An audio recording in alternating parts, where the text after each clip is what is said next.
Okay, so there wasn't like one big dramatic moment where I all of a sudden started trusting myself. It was more like 1,000 tiny moments where I chose to listen to my inner voice instead of my external circumstances. But there was one moment in particular that really stands out to me. I was faced with a decision in my life during a really tender period of time where I was doing a lot of emotional recovery. And it was a decision that everybody in my life had an opinion about. And honestly, if I told you exactly what it was, you probably would have a strong opinion about it too. This was one of those decisions that there were so many shoulds out there in the air. Like, I should do this, I should do that. A good person would do this, a loving person would do that.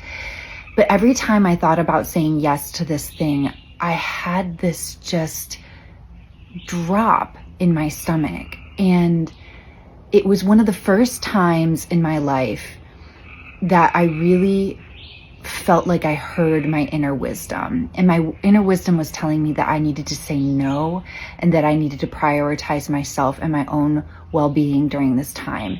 And this was like the hardest no. And honestly, I'm like skirting around telling you exactly what it is because it still brings me a lot of grief that I said no to this thing and I caused, some pain to somebody that I really love and care about.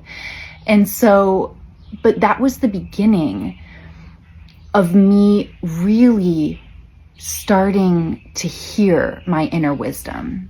So I chose to follow my own inner guidance over all the noise outside of me and all the shoulds that were swirling around me. And it truly started me down this path of learning to recognize and listen to that inner voice. This path was exactly where I needed to go.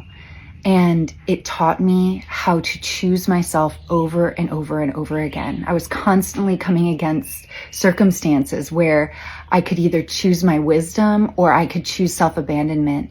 And sometimes, I fell back into old patterns, but more and more often I was choosing the wisdom of my own internal guidance. And that is what builds self-trust, not in these big, huge, grand moments, but in the culmination of all these small touch points in your life where you choose to listen to your truth over the noise of your external circumstances.